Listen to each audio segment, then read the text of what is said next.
Welcome to this conversation, Advancing Digital Cooperation, something that's very dear to most of us sitting on this stage, and I'm sure to all of you in the audience as well. Increasingly, our futures, political, social, personal, individual, are going to be shaped by technology. And how we align individuals, states, companies, enterprises is going to be the single most important decadal initiative, imperative, and indeed a challenge in the times that we live in. The UN, of course, wants to sign an ambitious 2023 digital compact.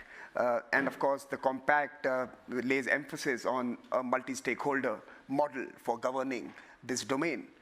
And we are going to try to, in this particular discussion, tease out opportunities, challenges, and thoughts of four fantastic leaders in this particular domain who cover between them literally everything digital, from the regulation to platform to service provision to the hardware and indeed to the ideas that will define the world of tomorrow.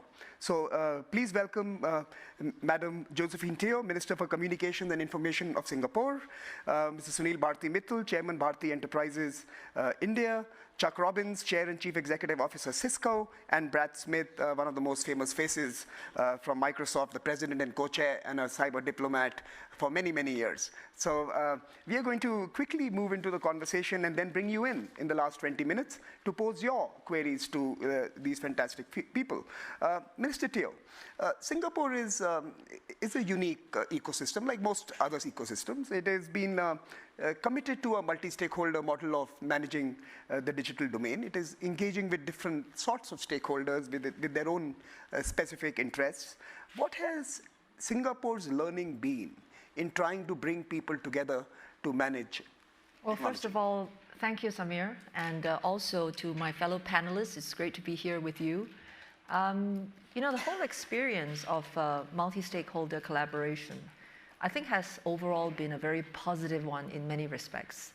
So let me start with an example in cybersecurity.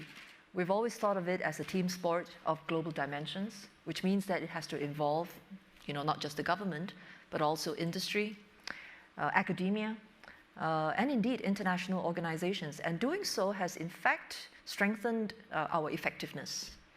Then if you think about, you know, even in a crisis situation, at the depths of the pandemic, we engaged with industry partners. They included companies like Microsoft, Salesforce, and as well as our own, you know, local unicorns, Grab, Sea. And what we were trying to do was to prevent employment scarring. And what these companies were able to bring to bear was their enormous hiring capacity, but which was, of course, threatened during the pandemic. But with government resourcing, they created traineeships as well as job placements. And this helped to prevent, you know, long-term effects in the labor force. So that was also a very useful experience. Now, we've also found great value in crowding in the private as well as people sector to engage on important issues to do with digital inclusion as well as digital safety. So in fact, just before I came up to Davos, we launched an initiative in Singapore called Data for All. I mean, we are fortunate that computer access is 89% of households and broadband access is 98%. But we know that even with this kind of internet penetration, access to data is not quite the same. And so the breadth and depth of digital engagements doesn't, you know, isn't homogeneous for everyone. So the telcos decided that they would donate 30,000 mobile data lines to benefit people from the vulnerable segments that will be identified in partnership with social service agencies.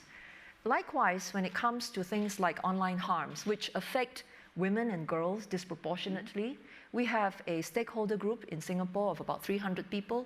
You know, we call it the Sunlight Alliance for Action. And right now, we are, you know, ready to take this industry cooperation, this multi-stakeholder approach in a very important area of promoting trustworthy and responsible AI. Now, some of you in the audience, I believe Brad might remember that in 2019 at Davos, Singapore had launched a model AI governance framework. And since then, this model has served as a basis to develop sector-specific frameworks for healthcare as well as financial services. Now, since then, we've continued to work with industry as well as our international partners to identify common principles for AI trustworthiness and try to develop, a way in which testing can be done. And so today we are very happy to launch the international pilot of AI Verify. It is a Singapore AI governance testing framework as well as toolkit. It is intended as a practical resource that businesses can self-assess voluntarily. It gives them a way to assure their stakeholders of what their AI system actually does, promotes transparency, and hopefully will help to also build a level of trust in the AI that they use. So with this international launch, although it is a minimum viable product, we have already engaged with about 10 companies. This includes AWS, Google, Microsoft, Meta, as well as our banks, Singapore Airlines, and even a few startups to provide feedback on this tool. And now we will be progressing to interact with our international audiences, as well as regulators and policymakers to share experiences to make sure that this initiative on AI Verify is really going to benefit the end users. So that's the kind of experience that we've had. Industry cooperation, international collaboration, all of which have been very rewarding. I'm going to come back to you on one of the ideas around safety by design. I'm going to speak to you on that. But let me first turn to Mr. Mittal. Your passion and experience has been different. You have, for the last multiple decades, been determined to give every Indian a mobile phone and a digital connection. 1.3 billion Indians today. That's the scope of the challenge or the journey that you've undertaken. What have your learnings been in terms of bringing people together? Governments, international partners, communities. And what is the next generation Indian challenge? Once you have connected everyone, now how do we make them more, create value around this particular connection? So what is your journey, Sunil? Well, I operate, as you know, in countries which are woefully inadequate on infrastructure. And it'll take a long time to build physical infrastructure. Be that in India, Bangladesh, Sri Lanka is having other difficulties, and sub-Saharan Africa. The only way we could have done this in an accelerated way to bring people together was by way of a digital highway.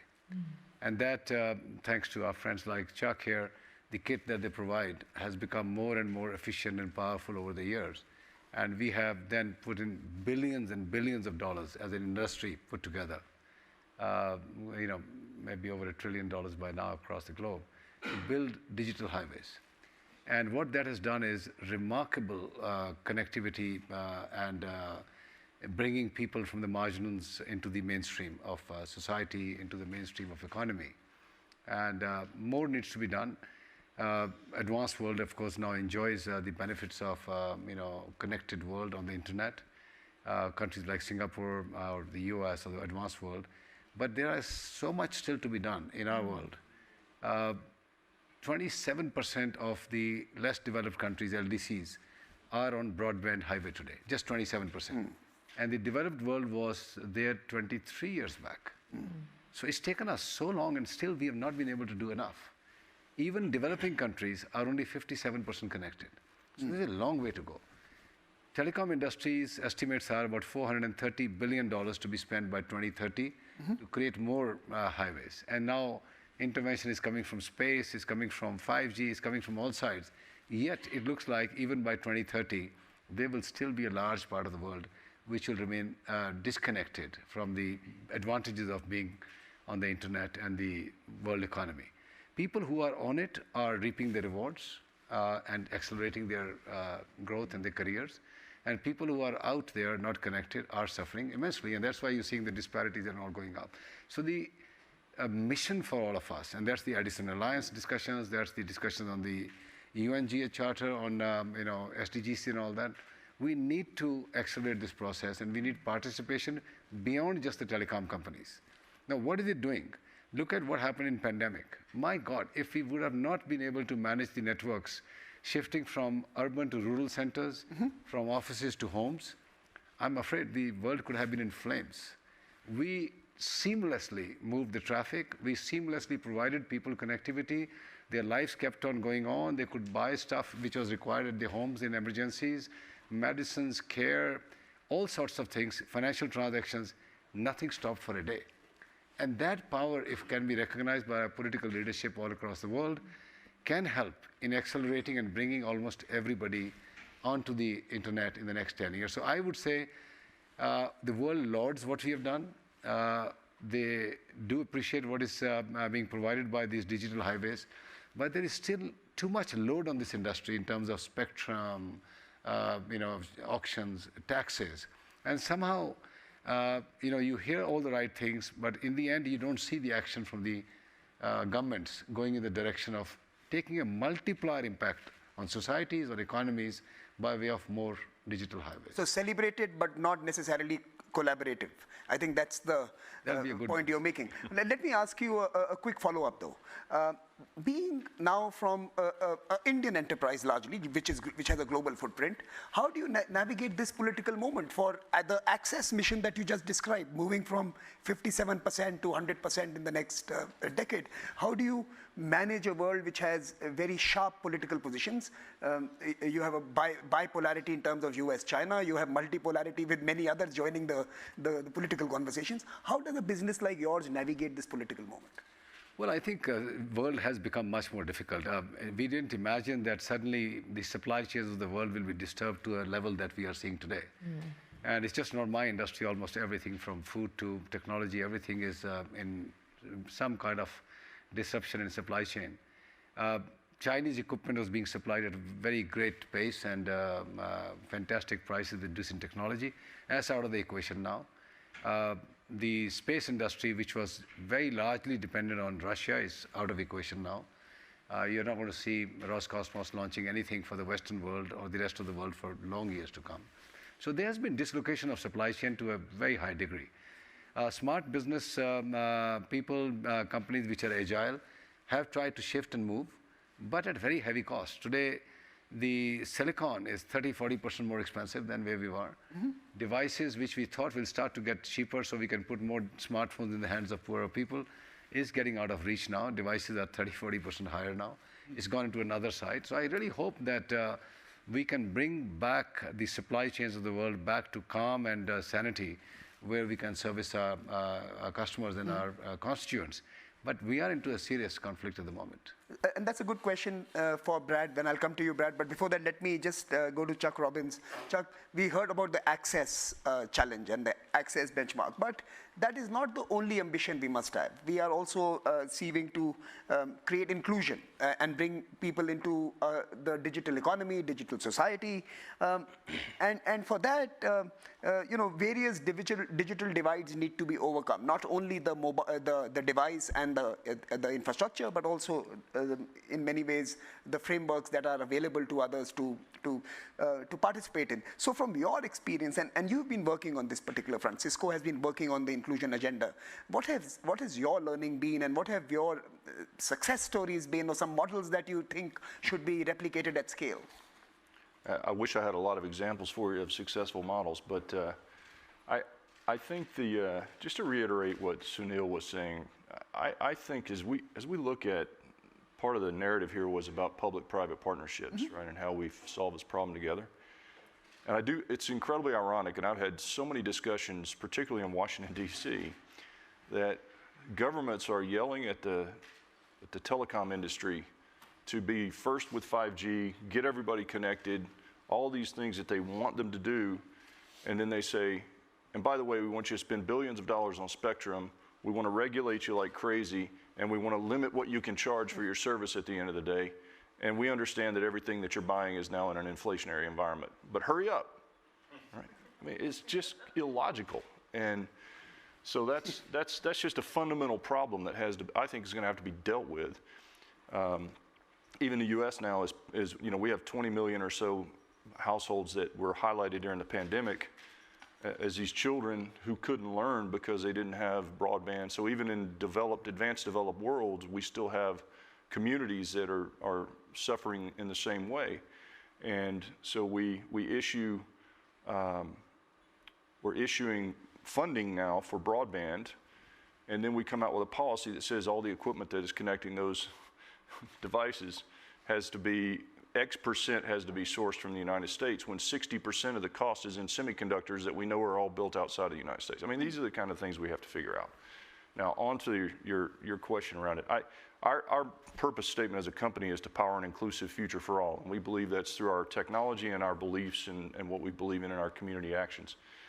And the thing that the pandemic showed us was what Sunil was talking about, was the power of what's possible when you have the appropriate technology and the appropriate connectivity and the appropriate device at the end. And then you have to have the appropriate services on top of it. But what I hope we will come out of this with is, A, we need governments to be more rational and be realistic if they want to really solve this problem. And then we need to remember from the pandemic that we actually proved, it may not be the optimum way for you to receive services, but we proved that when you have broadband connectivity, you can be educated. You might prefer to be in a classroom, but you can be educated. You can receive certain aspects of healthcare. You can actually interact in the financial systems and do financial transactions. And the other thing we learned is you don't have to move to a metro area to get a job. So now we can educate these people, we can connect them, and we as an industry can now hire them.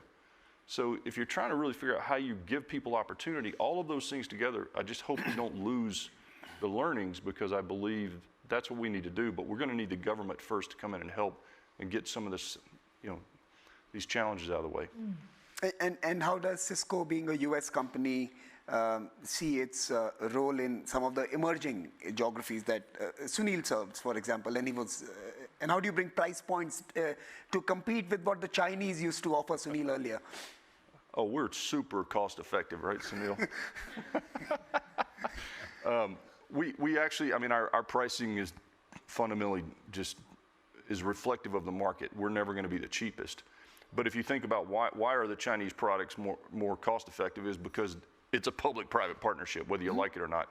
Correct. And the Chinese have been supporting their companies very effectively, and when they say we have a mission to be the first to deploy 5G, they're going to come together and deploy 5G. May not like how they do it, but they're going to do it, right? And that's just I think we need more of that mental approach within obviously Western norms and standards, but I think that's what we need to do. So I think both of you have made a strong pitch for a renewed public-private endeavor to sustain the sector in the days ahead. Brad, let me turn to you on cyber diplomacy. Microsoft has been the champion of the multi-stakeholder model, of bringing different voices into global discussions. Why is multi-stakeholder important for us today, the multi-stakeholder approach important for us today?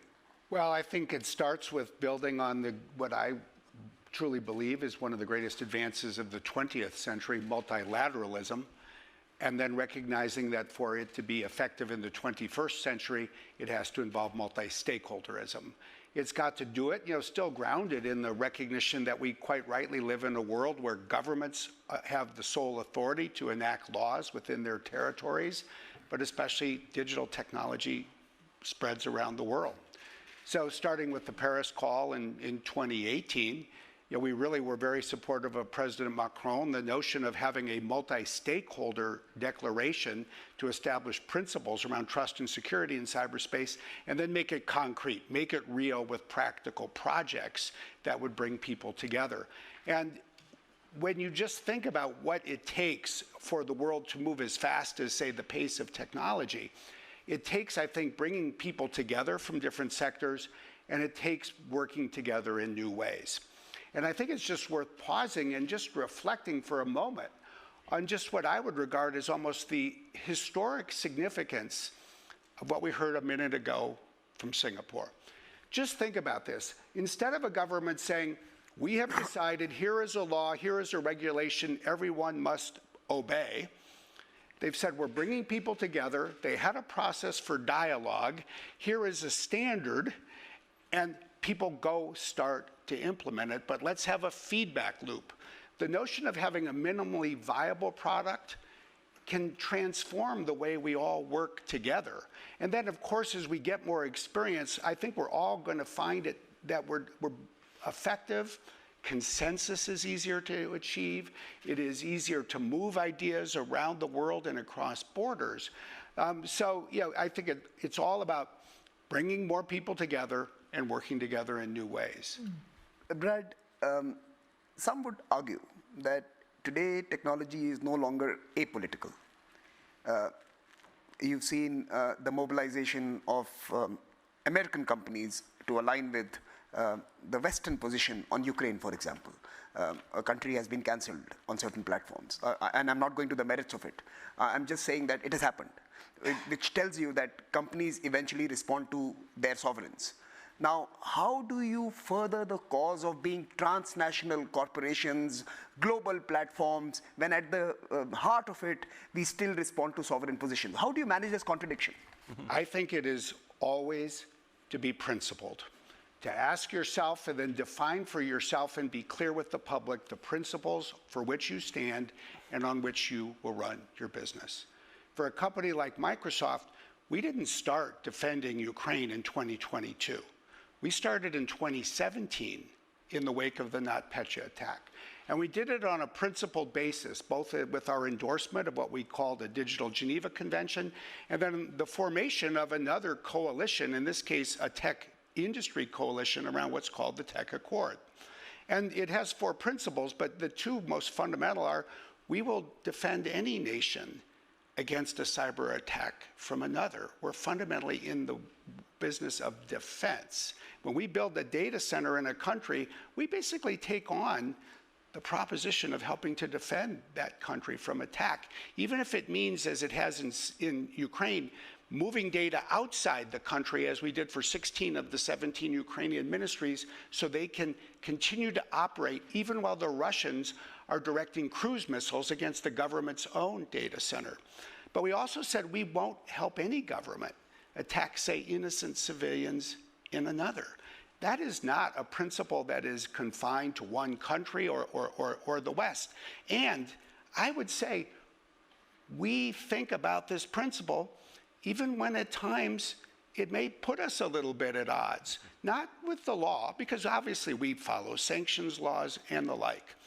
But we take so seriously this principle of supporting innocent civilians that in Russia today, we'll still provide security updates for the 600,000 computers that are in Russian hospitals and in medical clinics. We could turn off the ability to keep people alive. That itself, I think, would violate one of the most important fundamental principles to emerge from the 20th century. So fundamentally, yes, it's all about aligning support for governments with a conviction around principle. And Brett, how likely or how robust can we expect a digital compact in the future to be in this highly polarized world? Is your job tougher today? Well, everybody's job is tougher today. I mean, look, we've got a pandemic, we've got a war, we've got climate. I mean, it's like living in the most challenging time that one could almost imagine, and yet knowing that it can still always get worse. But I still think that when you look at something like the Global Digital Compact, you look at where the UN Secretary General is trying to take things. I look at that in part as the only private sector representative among the 16 SDG advocates. Nothing is ever perfect. Things are always under stress. But you just have to ask yourself, is the future going to be better if we pull together or whether we pull apart? The world is more divided. But ultimately, if the people who believe in the great principles that I think are the principles that offer the most hope, look, we've got to keep pushing forward. So I'm going to bring all of you into this conversation at this stage, but let me, and while you can raise your hands and we'll get the mic to you if you want to pose the question. But Minister Teo, maybe I can ask you one more follow-up question. Sure. How does a country so rich with ideas like Singapore make sure that you have the corporate buy-in from the West Coast, from companies in different parts of Asia. How do you bring the businesses to respond to the safety concerns you outlined? You talk about women's safety. We also have cultural context that can create situations which are incidental, which can catalyze grievances in certain societies. How do you get different corporations around the world, Singapore, to respond to some of your concerns around your society, your digital society? Thank you, Samir. It's a really great question. And I was also reflecting on Chuck's comments as well as Sunil's comments about governments and the kind of difficult pressures that the governments may end up putting on you. I can't, profess to speak on behalf of all governments, but I can certainly say that, in every country they have their own political pressures, and the leaders have imperatives of their own to attend to. The approach that we have taken in Singapore is, to Chuck's points about, carriers and telcos, being relied upon, to do the heavy lifting, and yet, not being able to do things like charging with a free hand. We do all the nagging too, but in Singapore, I think we adopt the approach that, prices are best set by the market. And the way in which we would deal with it is that recognizing that you would set prices on the basis of what is necessary to make a return, and also then that would also have to attend to affordability. It's the government's role to step in to look after people who find whatever prices are charged is not affordable. So that's the philosophy that we take. Mm-hmm. So when it comes to, for example, digital connectivity, most people will be able to afford the mobile data plans. But we accept that there will be a certain group that will find it very difficult, and the way to deal with it is not to ask you to set prices, to cater to them, but for the state to step in to close that gap. So that's the approach that we've taken. But it goes back to the broader issue of how to get corporates involved in this and especially process. The international corporations. Yes, and I think it starts by having the philosophy of not villainizing any particular stakeholder, and to try and bring people in, work towards a common purpose. Now, this sounds really quite, cliched. It's been said many times before. And the real hard work is in establishing a common purpose and in identifying in which specific areas people can make a contribution. We've done this for digital inclusion. We created a movement. We call it the Digital for Life movement. Most of the companies are involved in it one way or the other. So for example, Google contributes by helping little children become more savvy in terms of protecting themselves from online harms.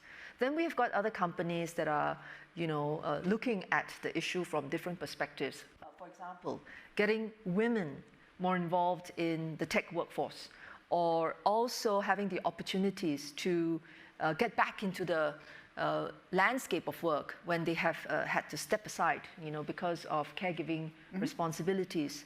So not villainizing anyone, but also then finding the opportunities to work together. So that's the way in which we approach it.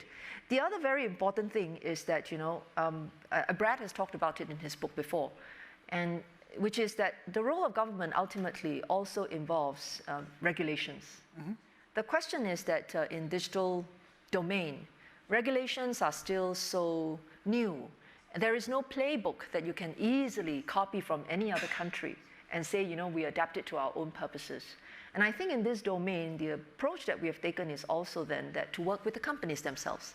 And you have to let us know whether a particular set of regulations, is going to be viable, you can actually implement it, and as a result, government can enforce upon it. And we like to keep this dialogue going simply because the purpose of regulation has to be to achieve some level of effectiveness. And to do so without understanding how the technology actually works, I think we are putting ourselves in a very difficult position. So minimum viable product applies to testing frameworks, toolkits. Minimum viable products probably applies to regulations too. Yeah, great. Wolfgang, you want to come in? Thank you very much. My name is Wolfgang Kleinrechter. I'm a retired professor from the University of Aarhus and was a member of the ICANN board. I take this regulation as the starting point for my question because, Brett, you argued with principles as the starting point. So principles are not legally binding, so that are voluntary norms. And what we have seen over the last 20 years is that there was always, a mix of calls for stronger legally binding regulation or general frameworks. And we have moved now a moment where the European Commission comes with more and more strong legally binding regulation.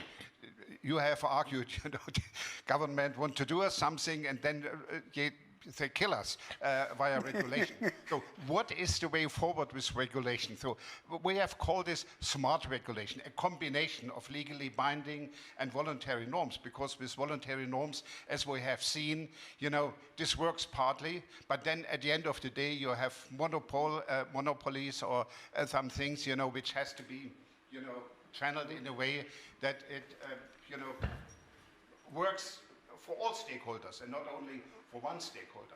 So multi-stakeholder means you have to take into account the interest of all. Wolfgang, can I have the question? And not only of one. Thank you. Oh, that's okay. So do you want to come in, Brad? Sure. I mean, look, to me, the answer here is to have a toolbox with more tools in it. And I think that's what we're all trying to build together, in part with the multi-stakeholder initiatives, in part with the creation of new norms, new initiatives that help us learn from each other. But at the end of the day, I would absolutely sort of salute the flag that says we do need laws and we do need regulations, because the public needs to have confidence that everyone's accountable. And especially in democratic societies, that I think is what gives the public trust and confidence. I absolutely think that there's a lot to be said for minimal viable regulation. That's actually a concept that we wrote about a little bit and endorsed in our book. And I was very interested just to see the reaction from people around the world. Some people like it, some people don't. The people who have been critical of it have said they don't like to have a minimally viable regulation because they fear that once a government acts once, it will never act again. And the fundamental key, I think, to having minimally viable regulation is, frankly, to have something that is more narrowly scoped to something that people actually understand. So one of the examples, to put it in concrete terms, that I think is among the most interesting is there is so much in the world of AI, but at least starting with some laws around facial recognition.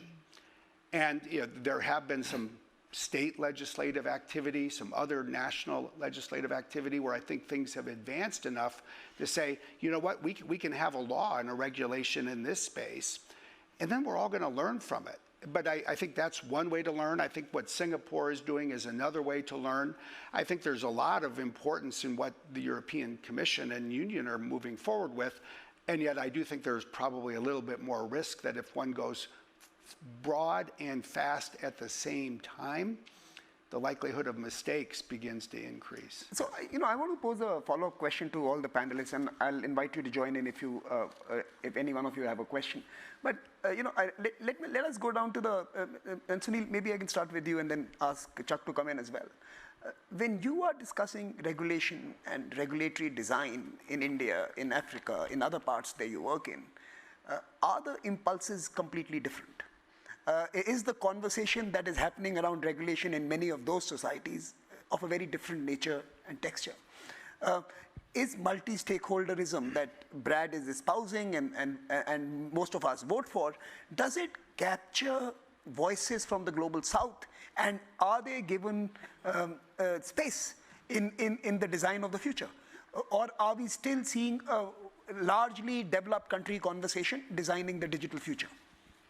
Well, I would say it's a mixed bag. If you really look at it, even very advanced countries have, not had the perfect regulatory regime from day one. It's evolved over a period of time. Things have got better, but not because of superior outcomes of deliberations or discussions, but hard outcomes of businesses out there. So almost every government felt that if you give a new license for a mobile phone, you can make a lot of money, sell more spectrum, create more competition. Now, this went on for a very long period of time, and lots of countries, including India, as you know, gave 12, 13 new licenses. Now, for every business or every sector, there is a point of inflection after which more competition hurts. And especially where you have very large amounts of capital expenditure. I mean, our industry spends over 25% of its revenues on new capital expenditure every year. It's a very large, it's a very, very capital intensive industry. And second is you replicate a lot of assets. People are building fiber lanes next to each other, people are building towers next to each other. So you just keep on replicating, wastefully deploying a lot of infrastructure because everybody wants to have stranglehold and make defenses of their power of balance sheet so they will not share infrastructure. But over a period of time, where are we? India is down to 2.5 operators. Africa, mostly where I operate, is down to 2 operators. There are barely 1 or 2 countries where there are 3. Yet, we saw in Singapore, small country, 3 operators, a 4th license has been given. Inexplicable. Why would you give a 4th license when for a small nation's island state that you have in Singapore, 3 would have been enough? So it's back and forth, always the government wanting more competition for the customers or wanting to cash in more money for spectrum or licenses. Yet, we end up in the same place that 1 or 2 people will consolidate and die. Look at Europe today. They've been fighting a battle for the last 7 years, 8 years now, that they want to consolidate. And regulator after regulator have been rejecting it. Ofcom rejected a merger, EU rejected many mergers, but now finally, I think it's being allowed because they've realized if you want 5G, if you want solid, robust highways around the globe, you need to have 2, 3 very strong operators rather than fragmented, weak, half-baked operators, which are many. So I would say there is no one conversation anywhere. Outcomes are defining regulation, and I really feel we need to start to define outcomes from the regulation, the other way around. Build regulations that you get the outcomes you want, big investments, big highways, serve the communities, connect the world. That should be the principal way of dealing with it. Look at Indian digital policy. Every year, whenever the policy has been made, or every 5, 7, 8 years, revenue maximization is not the objective. That is a highlight of every policy. Yet, that's exactly what happens. So there's a conundrum there. Chuck, you want to come in on the... Well, when I talk to the regulators, I think the first thing we have to acknowledge is that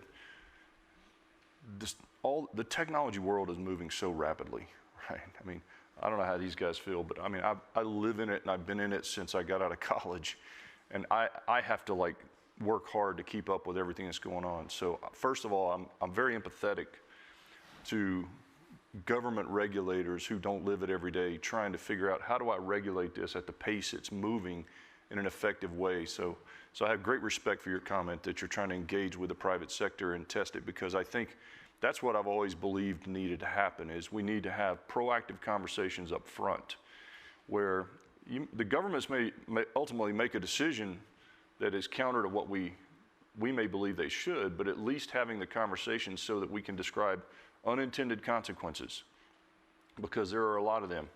I was talking to some of the European commissioners yesterday about this current state of countries in Europe where each individual country wants their own data sovereignty. They want you to build data centers in each country.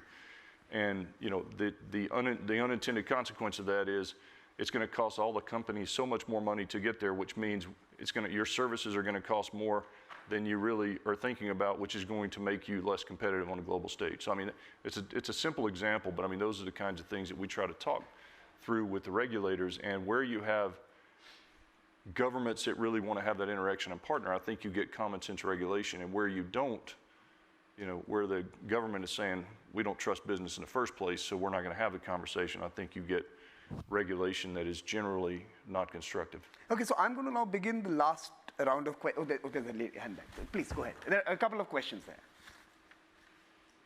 Hi, Samir. I'm Julian Mingrant. I'm Australia's e-safety commissioner, a regulator for online harms.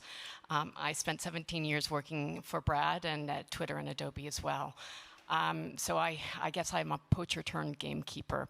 I think Samir was alluding to safety by design. Very excited to hear about your AI tools, because we built interactive tools working with 180 companies over a 4-year period so that they can assess the risks. But when we think about these major technology shifts, but also paradigm shifts to the metaverse and to the decentralized Web 3.0 world, I'm seeing shades of the open source movement in the late 1990s. There's a lot of techno-utopianism about what this might look like. So how do we anticipate, harness the benefits, but anticipate the risks and build the safety, privacy, and security into these platforms and technologies, instead of just retrofitting them after the damage has been done and once we arrive? Thanks, Julie. There's another question there. We can take that as well, and then we'll come to the... Sure, yeah. Hi, Chuck. My question is for all of you, but it's based on what you just talked about. I'm with Boeing. I'm the Chief Information Officer. So my question is around data sovereignty. Okay. And just kind of what you all think about that, the regulations, and kind of back to your point is, a little bit about how does that make us better as a united nation, say. So we had the question on how do you anticipate harms going ahead? Like you do 3 rounds of testing before you allow the vaccine into your body. Can we do that, something like that for technology as well? That's the first question. The second is around data sovereignty. And the third, and I'm adding the third, and then we'll go around the final round. The third is around civil society. We keep using this term civil society in everything we write, but I basically heard a conversation of government and enterprise today, right? What does civil society mean? How are you investing in actually engaging with voices that are different, who are not looking at the outcomes that you mentioned, Mr. Mittal, but maybe seeking a certain other self-actualization outcomes which are very different to businesses? So Brad, let's start with you and we'll end with Minister. Let me, in 3 minutes and 34 seconds, we see the timer on the back. Let me just say, we live in a world where data does need to reside within a country and needs to be governed by its laws, but data also needs to move in order for business and the world to move forward. And we're trying to work through that balance. It's a very complicated thing. I think one of the keys to making this work is to invest in informing each other, listening to each other, learning from each other. Julie's point, trying to anticipate earlier the problems that we're going to need to solve so that we're not arriving too late. But the last thing that I would note, and it goes back to your point about the global south. 2 months ago, I was in Ghana, Nigeria, Egypt, and Kenya. And in every country met with the head of state or the prime minister and the ICT minister. These people are amazing, because what you see are 2 things in the global south. One is they're leapfrogging, in some instances, governments in the north, because they're not bound by administrative or bureaucratic structures that were put in place in some cases in the 1980s or 50s or 20s. So you see ICT ministries with broad authority. The second thing you're seeing is, frankly, a lot of people that are very similar to Julie Inman-Grant in Australia. You're seeing people leading ICT ministries who started their careers in tech. And they are not advancing the tech sector's agenda. That's not their job. They are advancing their country's agenda. But they are doing it with a level of practical understanding that, frankly, I think benefits their country and benefits everyone. Thanks, Brad. Chuck? Well, I think, I think on the data sovereignty front, I agree with Brad. I think what we need is, it's almost like the regulatory discussion. We just need to come together and really talk about what you're trying to achieve and how do we do it together. And we need more consistency across countries, I think, and we need, and I think we're getting closer to a political world where we could at least have that conversation versus where we were, say, 4 years ago. And I think on the final thing on the civil society thing, I think it's just important for us. In today's world, we all have the obligation to actually work deeply with communities and people and everything like that. And I think we're all doing it. I mean, I know all these folks, so it's just, we do that too. We just didn't talk about it today. 30 seconds to you, Sunil. Well, I think data localization is led by data sovereignty. Every country, however small it is, we are now dealing with them, small, tiny countries in Africa, want data localization. Data sovereignty has become a huge issue. This is going to increase exponentially the cost of operations, but there is no choice out of this now. This is a hard fact. It's impossible for us to host servers in India for Africa. They will not accept it. The same will happen for other places. And the last is data privacy. That's the civil society part. Customers want their data to be secure and kept private. And these are the three features of data which are very important. And finally, customer wants great value, great pricing, and want to be connected on the network. And that is what we kind of discussed here today. Minister Teo, you have the final word. Well, I fully agree with my fellow panelists that when it comes to data, it's a really important area for us to get right for the future. But if we dig a little bit deeper and ask ourselves, what exactly are we trying to achieve with data management? It's actually to have a good system of governance that can assure individuals of their privacy, and that when businesses are able to use the data for innovative purposes, it should be promoted in a helpful way. So how to get to a system where data governance is assured and where data flows, especially across borders, can also be held up in a secure manner, I think those are the practical things that we should work on. We must make a serious effort, to really not try to politicize this whole process. That would be my take. So, less politicization, more optimism. We are closing this session because many of you have to run to the next. Thank you so much for joining us, and please join me in applauding the wonderful panel. Thank you. Thank you. Thank you.